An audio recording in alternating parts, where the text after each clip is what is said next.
Diamond international school में कानूनी शिविर का आयोजन। खबर को विस्तार से जानेंगे, लेकिन उससे पहले लेते हैं एक छोटा सा ब्रेक। हेल्प इंडिया ट्रैवल के क्षेत्र में अनोखा खोज, जल्द बनाएगा करोड़पति, जो दिलाएगा 4 प्रकार के लाभ: रेफलर income, activate income, ride income, auto growth income.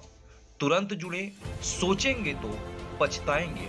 अधिक जानकारी के लिए व्हाट्सएप करें 9795659565। ब्रेक के बाद आप सभी का स्वागत है। खबर है हिमाचल प्रदेश से, जहां वीरवार जिला विधिक सेवा प्राधिकरण हमीरपुर द्वारा विश्व टोबैको दिवस पर कानूनी शिविर का आयोजन किया गया।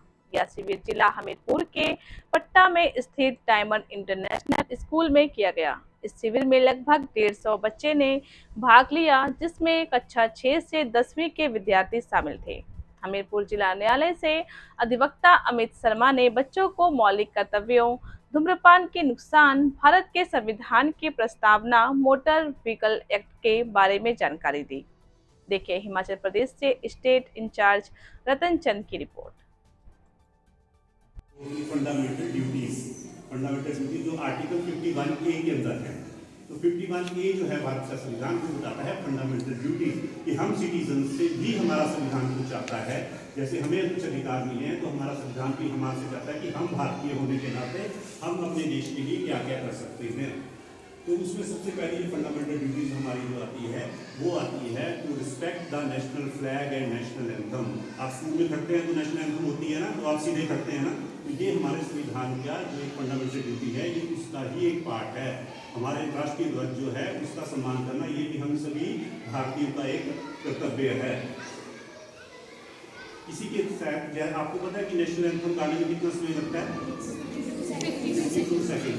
अब आपको मैं बताना चाहूँगा कि आज से कोई 8-10 साल पुरानी बात है, जब इंडिया के अंदर वर्ल्ड कप क्रिकेट का चल रहा था, ठीक है, उसका फाइनल मैच जो था वो कलकत्ता के अंदर खेला जा रहा था, और वहाँ पर अमिताभ बच्चन को तो सारे जानते हैं, ठीक है, तो वहाँ पर अमिताभ बच्चन जी को बुलाया गया नेशनल एंथम गाने के लिए।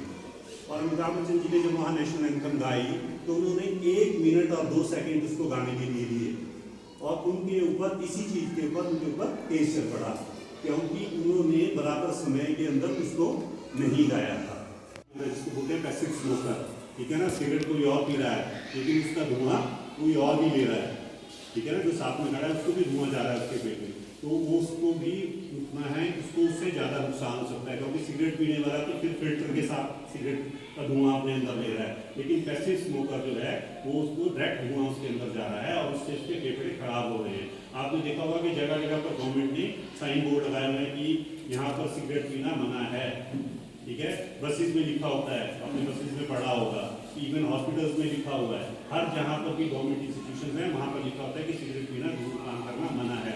इवन अब होटल्स के अंदर भी है, गवर्नमेंट ने बोला है कि यदि भी गवर्नमेंट होटल्स के अंदर कोई जाता है तो वहाँ पर भी एक सेपरेट रूम जो है उनके लिए बनाया जाए, जो सिगरेट स्मोक जो है वो करते हैं अलग से।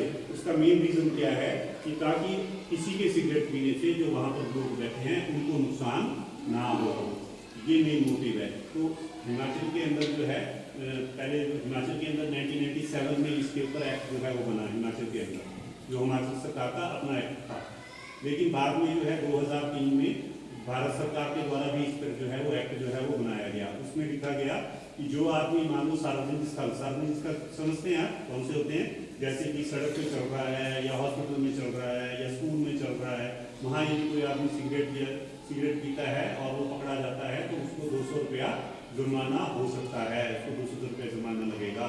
और जो स्कूल प्रेमिसेस है, जैसे ये स्कूल है आपका या कोई जहाँ भी सार्वजनिक स्थल है जहाँ पर हॉस्पिटल हो गए, पोस्ट ऑफिस हो गए, तो वहाँ से 100 मीटर की दूरी तक जो है कोई भी दुकान जो है ऐसी नहीं होगी जहाँ पर सिगरेट मिलती होगी, वहाँ पर सिगरेट नहीं बेच सकते, वहाँ पर गुटखा नहीं बेच सकते, वहाँ पे तम्बाकू नहीं बेच सकते। जो बच्चा 18 साल से नीचे तक का है उसको जो है कभी भी इस चीज़ को नहीं दिया जाएगा। जो दुकानदार ऐसा करता हुआ पाया जाता है तो उसको भी जो है वो जुर्माने का प्रावधान जो है उसके एक्ट में जो है वो रखा गया है। जैसे मैंने आपको बताया कि भारत सरकार द्वारा 2003 में एक्ट बनाया, हिमाचल सरकार के द्वारा 1997 में ये एक्ट बना, लेकिन बाद में हिमाचल सरकार का जो एक्ट है उसको मर्ज कर दिया गया 2008 के अंदर। 2008 में जो है ये कॉमन एक्ट जो है वो चला। हिमाचल सरकार ने अपना जो एक्ट था उसको निरस्त कर दिया विधानसभा के अंदर। अब केवल एक ही एक्ट जो है वो चलता है। तो आप ये पता लग गया कि जब आप किसी आपके सार्वजनिक स्थल पे कोई